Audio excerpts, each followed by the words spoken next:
Hello and welcome to Enterprise Morning on Enterprise TV. I am Henry Igwibike. In a bit, we'll be going to our newspaper headlines to see what we have for this morning, and after that will be our main conversation also for today. So while we get everything all sorted out for you, please do well to visit our website at www.enterprisetvnews.com. Like, comment, and follow us on all our social media platforms at Enterprise TV 7.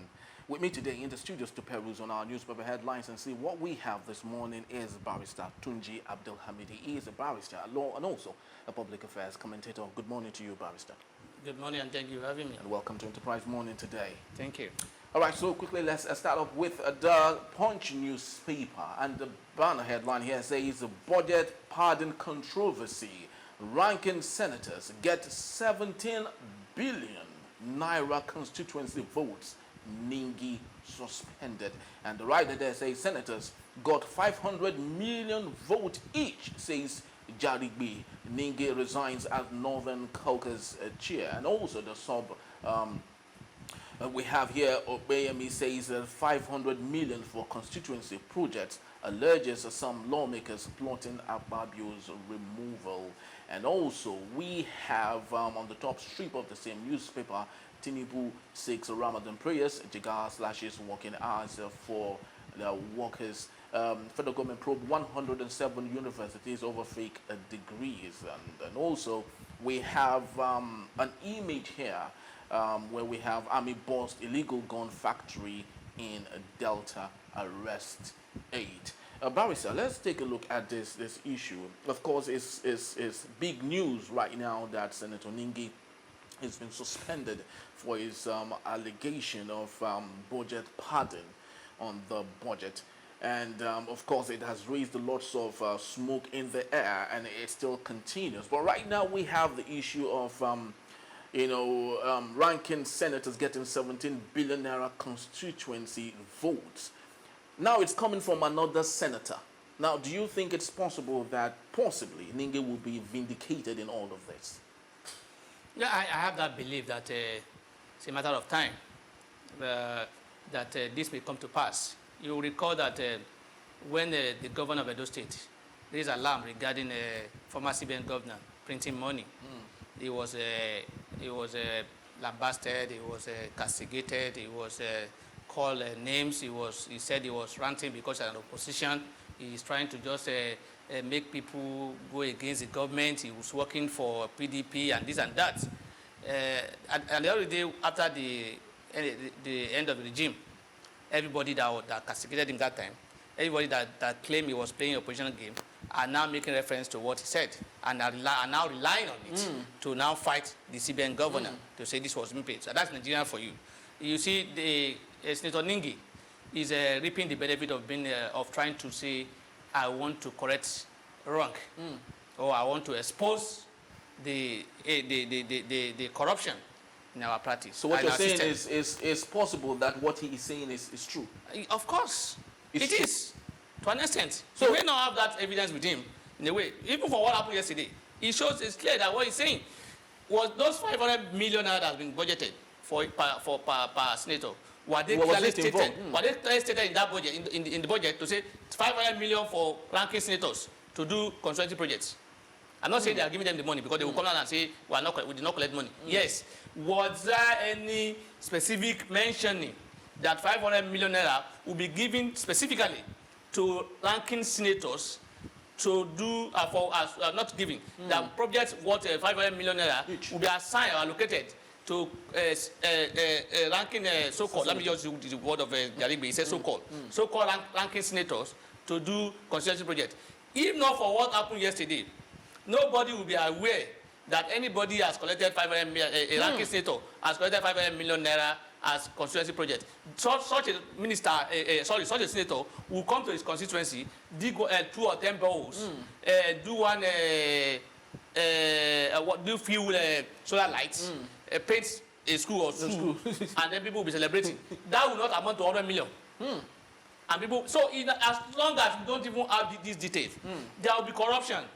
Why can't they expose everybody and tell us and let us all know how many of the senators will go to their constituency and say, look, I have secured 500 million naira constituency projects. What do you want me to do for you? What we do?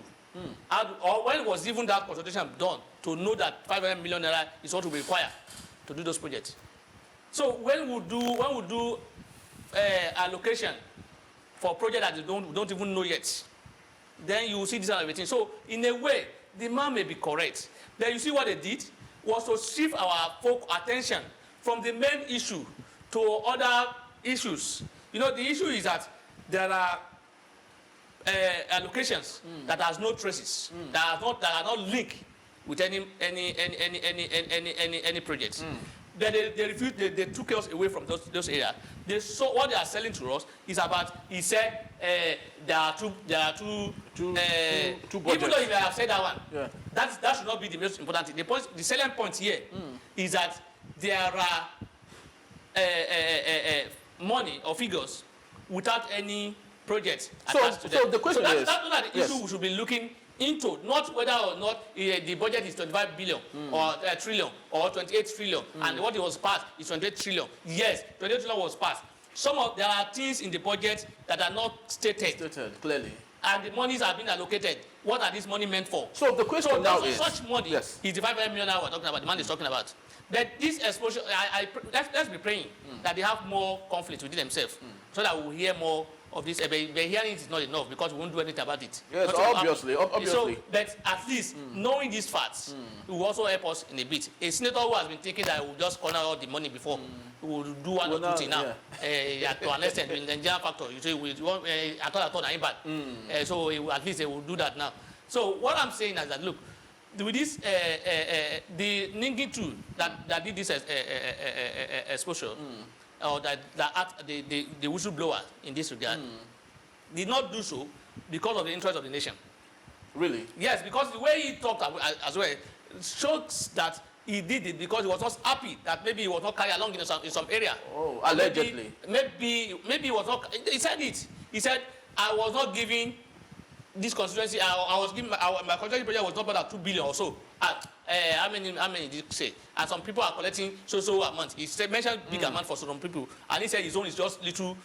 So he's not happy that he's getting a lower figure than some other people. He's not happy that some more projects are awarded in some area. But that's what those people want us to now focus on, the vision.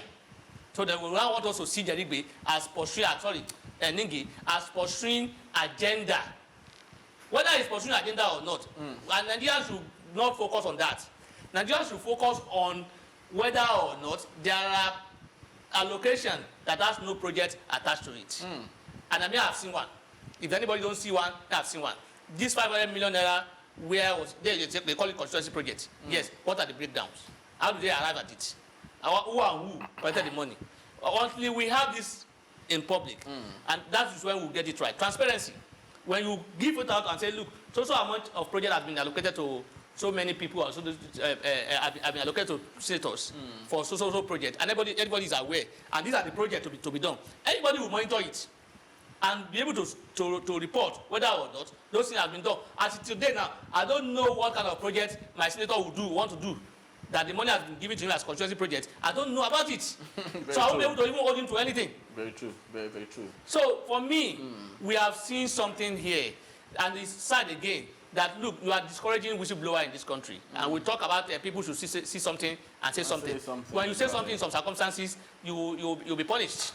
And that's what has happened. Yeah. They see, it's not as if the senators are not saying Senator Ningi did not do, what they are querying is that the way and manner he exposed it, that should have come to them privately. Exactly. That is not have opened it to the public. So they see it as a secret society, whereby things within the this is a national issue.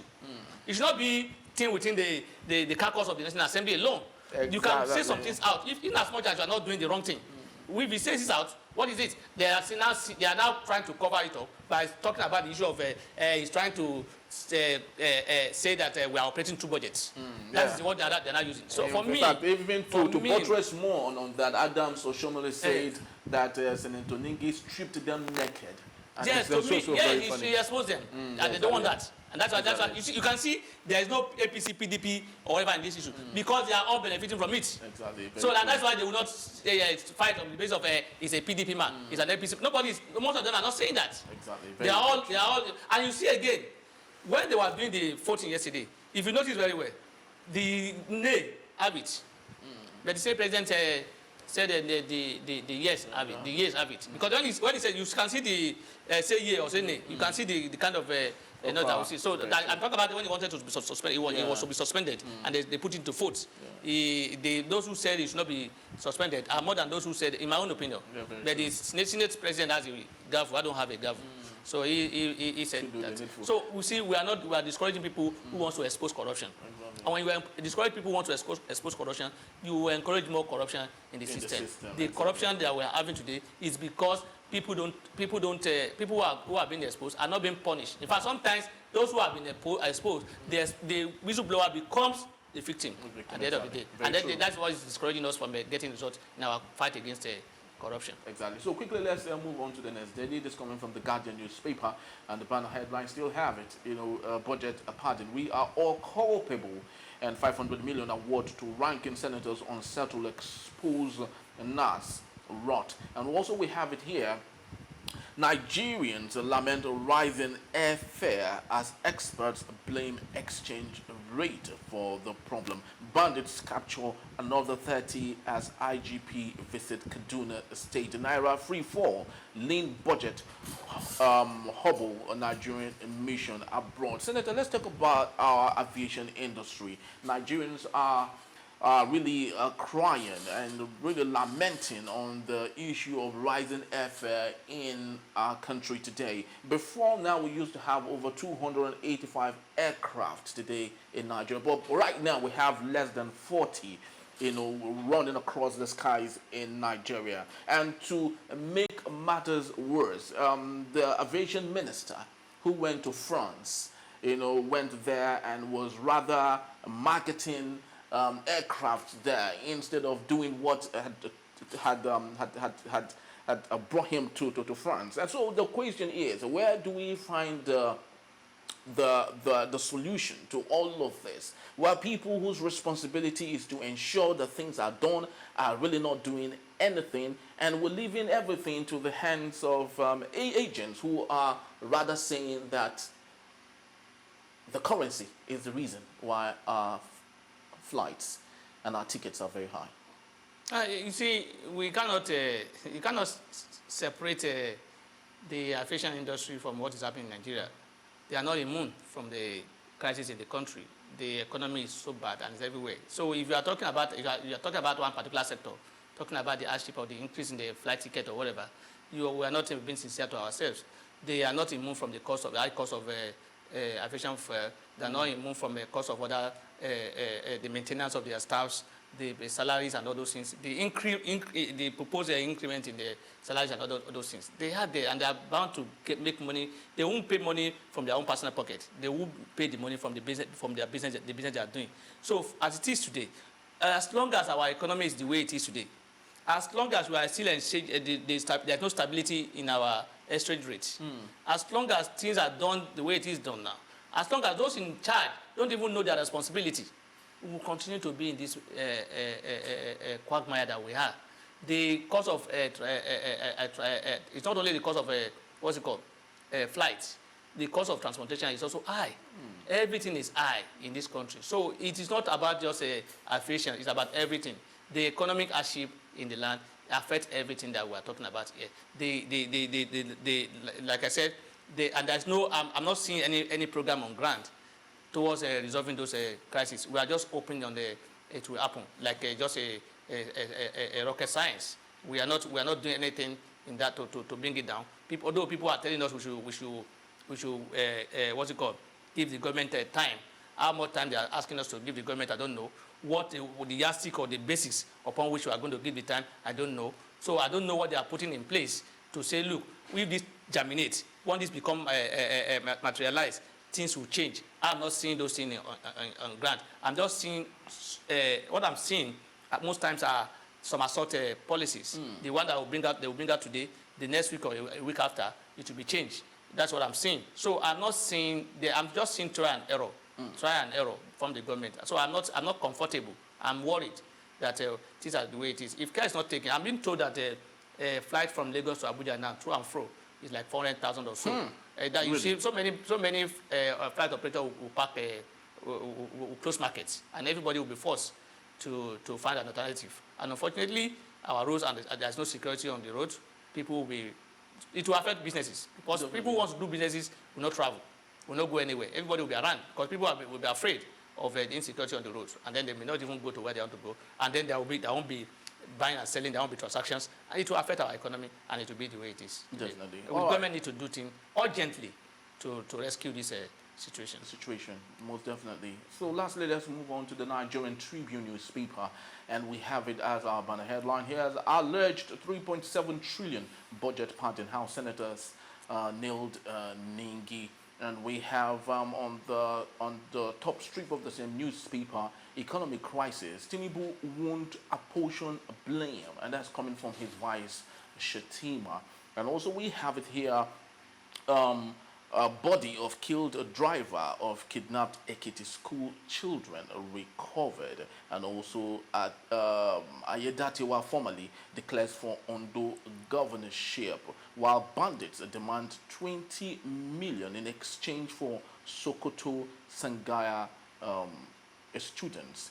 And also a very interesting one here. We have an image of His Excellency Bola Ahmed Tinubu during a courtesy visit to former President Babangida at his residence in Minna. Barrister, let's assume picture talk. What do you make out of this image? What do you think they must have discussed? What do you think was the reason why the visit was done? Do you think there's an underlining that we should be focused on? No, the visit is just like taking a look at the I think the image visit itself. will be personal in a way because the president went to Minna to commission the airport The name airport, and named the other after things there. him, yeah. So and being in that state, it will be unfair or it will be disrespectful of him not to, in quotes, not to say aye to the former president of the country, the respected Ibrahim Babangida, for that matter. So I think that is just a costly visit. So there's no underlining, and another we're not being told of what they discussed, but I know that they will talk about Nigeria, and then and I know also that the president may be told that he's doing well. He may be told that's for you. They may be told that he's doing well, and then that he may be also told the circumstance, situation on ground, whether the insecurity and whatever, he can also be told about that. So I'm not sure of what they discussed because it's not in the, and I don't want to, speculate in that regard. Until it comes out open as to what they discussed, we can now look at it. But I think there's nothing unusual about that visit. It's a normal visit. In Yoruba, we say you cannot pass through the Oba's palace without saying hi to him. That is what has happened now. You just to say hi. Anyway, that eye may come with other things. Even we can even come with appreciation. And then those are speculations. It's fine. It's okay. It's fine. All right. So let's go to Ondo State. Ayedatiwa formally declares for Ondo governorship. Do you think there's a great chance for him? Yeah, I'm not surprised that he declared, and I will not be surprised if he's given the tickets. I'm not going to be surprised because in this country, when you are a sitting governor has the authority to do and undo when it comes to pick who becomes delegates. You know, this is maybe delegate, maybe direct. What's it called? Most time people like to go by people in government. That influence is always working. So I will not be surprised. I'm not surprised that he declared. I will not be surprised if he eventually wins the ticket of APC in that election. I will not be surprised. I'll be waiting to see him win the election. Win the primary election for the APC. Very, very true. All right, so let's finally, before we wrap up, Shatima is saying that Tinubu won't apportion blame with regards to the economy. Do you think that should be what Nigerians are expecting, or should these people just get down to work and get cracking? No, it appears the mode where they are still in the mode of campaign and the election period, because I see with over 1 year. I see the president talk most time and he's talking as if we are campaigning. Are we? I also see the vice president, as most of these talks are like they are not maybe they are not even aware that they are already in government house or doing the job they are supposed to do. They are still giving us assurances as to what they will do. After almost a year, I think they should better sit down and realize and wake up from their sleep and realize that they were already in They're already in government in the house, and then we government should be telling the people what we have done, vis-a-vis our promises. Because people who give excuses for them and say, people give excuses and say they need time, things are bad. These same people who say things are bad, they were the same people who are defending the former the administration, that wherever issue is being raised. They still be the same people who are defending them and saying they are doing the right thing. Those things they say they are doing that was right at that time is the same thing they are condemning today that is not right. So I think, for me, the president has said it. Don't pity me. So Nigerians should not be giving excuses for the government. They should either ask questions and ask the government to do his job. He told us he knows all the problem on ground. Almost all Nigeria, except those who are not interested in the country, knows the problem. We are aware of the problems in this land. The solution is what we are looking for. Exactly. And the president said he has a solution when he was campaigning. So I expect him to provide the solution rather than give excuses as to, because some people have come again and say some people, the president has a good mind. He has good intention. There are some people around him. These people around him, do they fly there? Who put them there? Don't they know that people that will be around the president whenever he's doing his job? Were they expecting that he will do the job alone? So these excuses of it's not him, it's the people around him. Whether it is, if people around him are giving results, who will get the praises? Who will get the accolade? It's the president. So if the people around him are doing the bad thing, the president will also will get the backlash of what they are doing. So for me, there should be no excuses. There should be no more promises. We should be doing what we should be eyeing is that we have done this, we have done that, we have done this, we have done that. We are no longer in election mode. We are now in governance mode. The president should show his master strategic accolade of and give us results. Exactly. Just like he claimed he did for Lagos. No, he should just make Nigeria. He should just create Nigeria. Develop Nigeria the way Lagos was developed by him. All right. So that's just about the time we have for our newspaper review today. And I'd love to say thank you to Barrister Tunji Abdulhamid for being part of our show today. I would love to oblige you, if you may, remain with us for our main conversation. Thank you for having me, Ismail. All right, thank you so very much. So when we return, Sheikh Gumi offers to negotiate with kidnappers of Kaduna peoples on government behalf. That's when we return in a bit. Please don't go anywhere.